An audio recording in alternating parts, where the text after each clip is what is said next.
and chemicals, which lets, again, the sellers dictate the prices. This growing monopolization of agriculture is unfair to food producers, it is unfair to consumers, it is unfair to the environment, and together we are going to change that system.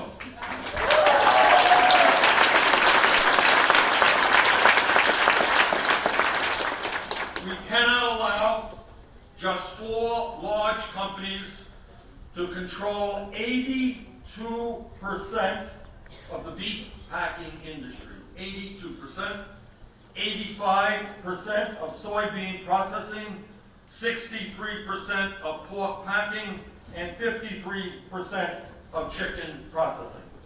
We cannot allow Monsanto to control 80% of U.S. corn and more than 90% of U.S. soybean seed patents, a situation that obviously has gotten worse after the Trump administration approved Monsanto's disastrous merger with Bayer. And again, farmers know this.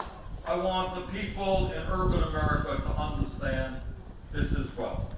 We can no longer tolerate 96% of chickens and 42% of hogs being owned by large food processors and rented, underlined, rented to farmers who are too poor to own their own land or their own livestock. We cannot continue to allow the top 10% of farms to receive 77% of all government subsidies.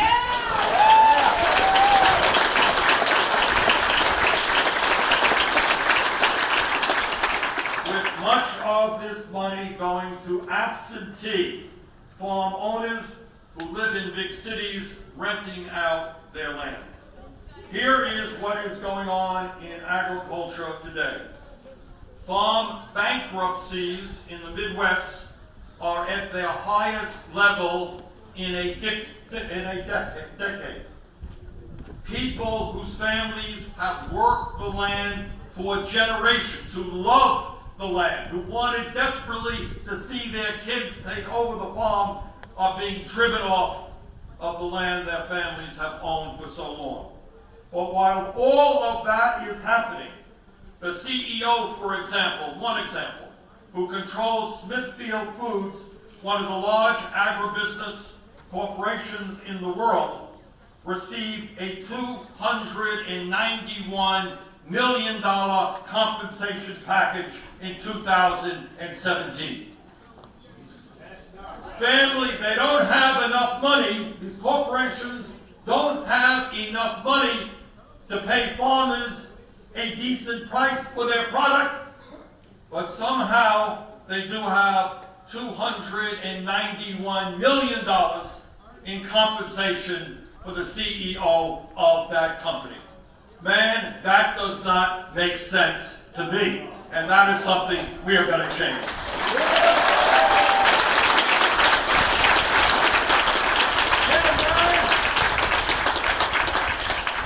What the American people want, what you want, and what I want are more family farms in America, not more factory farms.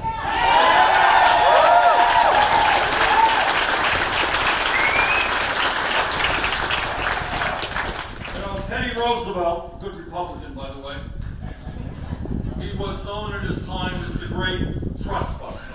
And if he were alive today, I think I know what he would be saying to these huge agribusiness corporations. He would say, we are going to break them up, and working together, that is exactly what we are going to do.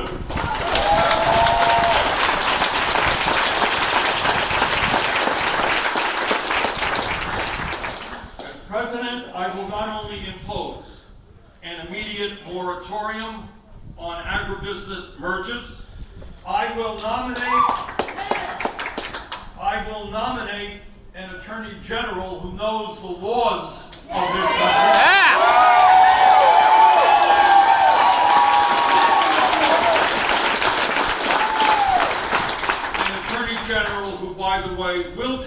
testify before Congress.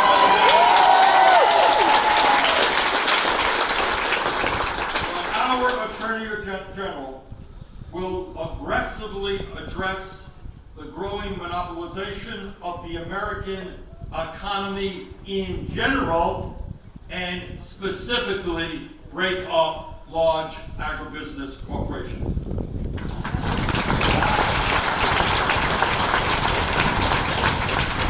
Nobody who looks at the issues, not just family farmers, any American who studies the issue understands that no industry in this country should be controlled by one or two giant corporations, and that includes giant agribusiness conglomerates. Working together, we're going to strengthen antitrust laws to protect family farmers from the corporate middlemen that stand between the giant food grower and the consumer. We're going to apply antitrust laws to the companies that control the seeds. We're going to reform our patent laws to protect farmers from predatory patent lawsuits from companies like Monsanto.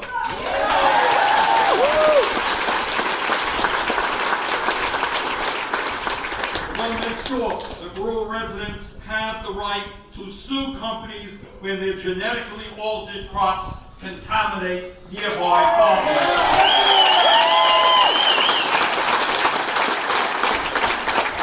Working together, we will restore the agency that enforces antitrust laws in the meatpacking industry, an agency that Donald Trump eliminated.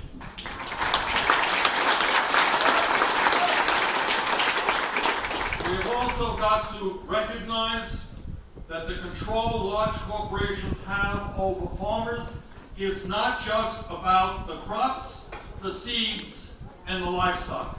It is also about farming equipment.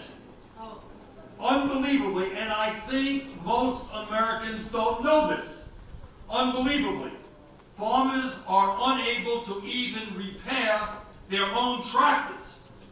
And tractors cost what? At least $150,000? All right, people are spending $150,000 for a piece of machinery. You know what? I think that the person who buys that machinery has a right to fix that damn piece of machinery.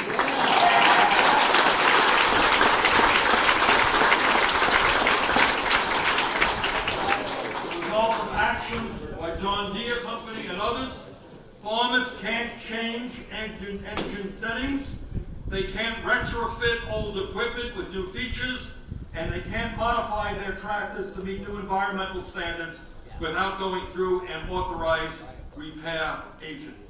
You know, maybe I am old-fashioned, but I thought that when you bought a piece of machinery, you own that machinery, you do with it as you want. Our problem here is ripping off farmers. Its CEO made over $18 million in compensation last year.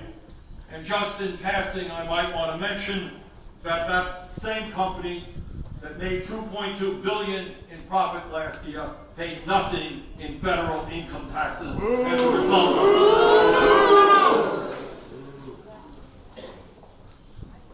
When we talk about how giant factory farms are destroying the social fabric of rural America, we cannot for a moment ignore the horrific environmental impact that they are having not only on rural communities, but on urban areas as well.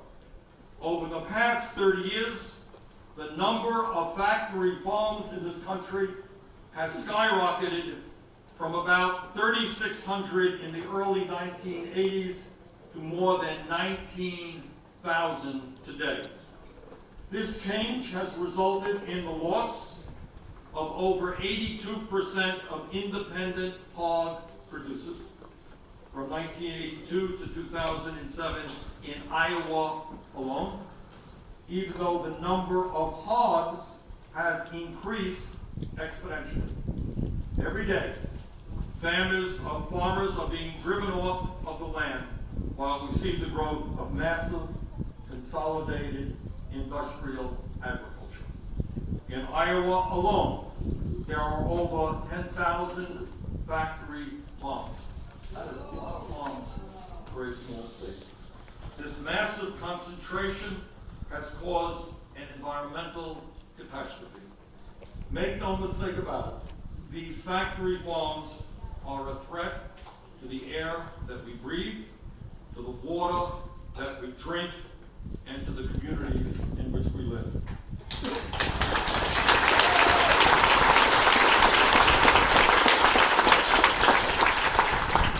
Incredibly, and this really is incredible, factory farms are responsible for 1.4 trillion pounds of animal waste in America. Given this reality, it is really unbelievable to me that the Republican leadership in Congress has been doing everything it possibly can to exempt factory farms from environmental laws. How crazy is that? Unbelievably, the Trump administration recently proposed a rule to exempt factory farms from reporting pollution emissions. Can you believe that? Even though communities near those operations are experiencing, as a result of the terrible odor, housing prices are going down. Who wants to live in a community where you smell manure all day? They're experiencing nausea, they're experiencing headaches, increased rates of asthma, and chronic lung disease. It goes without saying, if there is a no-brainer out there, this certainly is one, that working together, we're going to reverse that rule.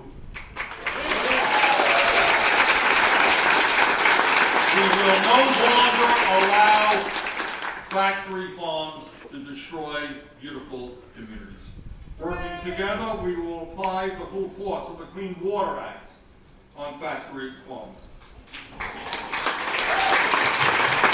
You know, a few years ago, it was assumed that in America, when you turned on the water faucet, that the water came out was clean and drinkable. Just think about it. Unbelievably, not just in Iowa, parts of Vermont. God, I was in California, thousands of homes cannot drink the water that comes out of their town. So we are going to tell corporate agriculture that clean water is a basic human right in this country, and they're not going to destroy our aquifers, they're not going to destroy our ability to get and drink clean water.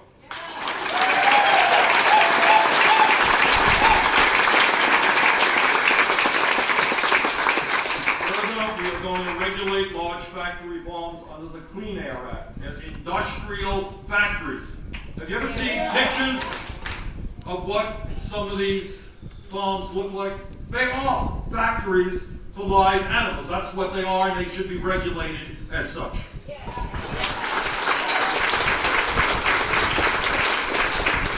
Further, we must transition away from farming systems that currently require chemical-intensive industrial farming practices that extract wealth from rural communities, degrade the soil, and pollute the environment.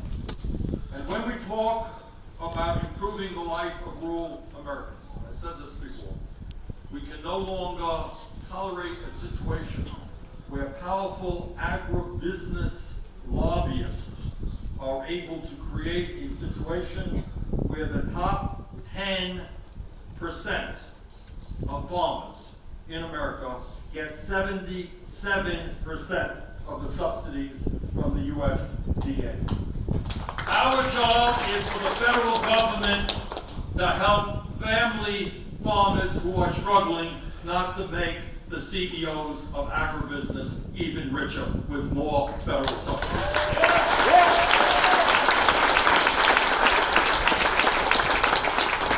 Our current agricultural policies have become so absurd that Trump's own agricultural secretary, Sonny Perdue, collected more than $250,000 in farm subsidies even though he isn't even a farmer, he just rents the land he owns.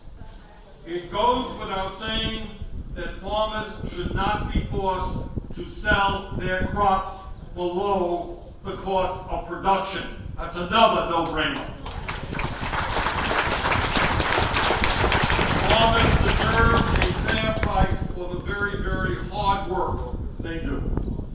Together, we will cap those subsidies coming from Washington and make sure they are targeted to the farmers who need that help, not to these large, profitable agribusiness corporations who pay their CEOs outrageous levels of compensation.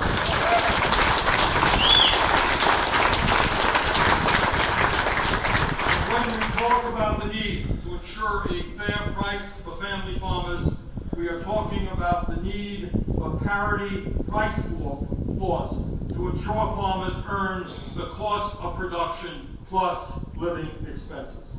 We need, and I've been fighting for this for years in dairy, we need to enact supply management programs